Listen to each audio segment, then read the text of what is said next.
Hello team, and welcome back. It's the third time.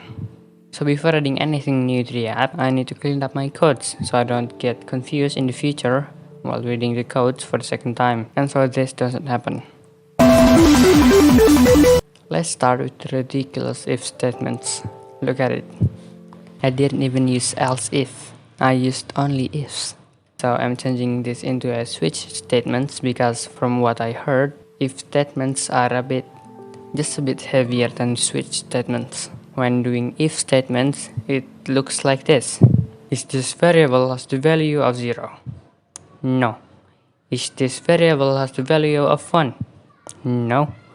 Is this variable has the value of 2? No. Is this variable has the value of 3? No. Is this variable has the value of 4? Yes. Do this. And switch statements are like this. What's the value of this variable?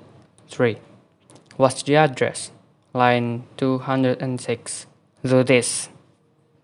So switch statements are better because it has fewer calculation. So the code is cleaned up and work flawlessly. After that, I checked the last devlog and it did indeed get 1 like. And so because of that, I'm revealing the secret button. This button is another feature that I added purely because of the idea of sight reading. So sight reading is like reading a book that you just pick up in a library and just read. You don't know any of the contents, it's the first time you read this book. And when you read, you don't go read one paragraph and then memorize that one paragraph and then read it again out loud, the one paragraph you just memorized. No, you read it out loud for the first time reading it. And you don't memorize it beforehand. That's sight reading. So the problem with my app is that after you generate the notes, it doesn't force you to immediately read it. You're in control. You can wait and memorize it and then play it. And so this is where the new buttons comes in. I call it note regeneration. It forces you to sight read. So with this feature, you generate new notes while you play. So you don't have the time to see the notes beforehand. It keeps going, it doesn't stop until you click the button. So anyway, the code looks this messy. I mean, at least it works fine and doesn't kill the performance. So the next topic that I want to talk about is monetization for the app. So the thing is that I don't really care about money right now because I'm still living off my parents. I'm not a starving loan developer.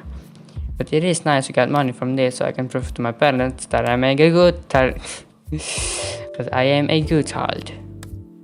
So for the ads, I'm gonna keep it very light. So I've made a motto and it's I feel like I've heard it somewhere.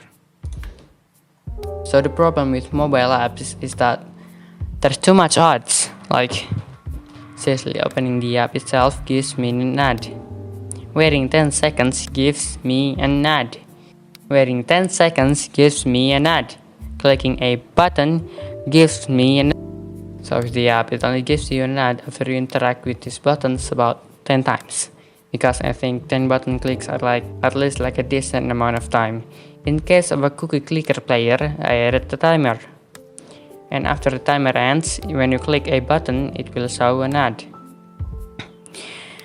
But of course, sometimes one ad annoys people. So I added a button to disable ads.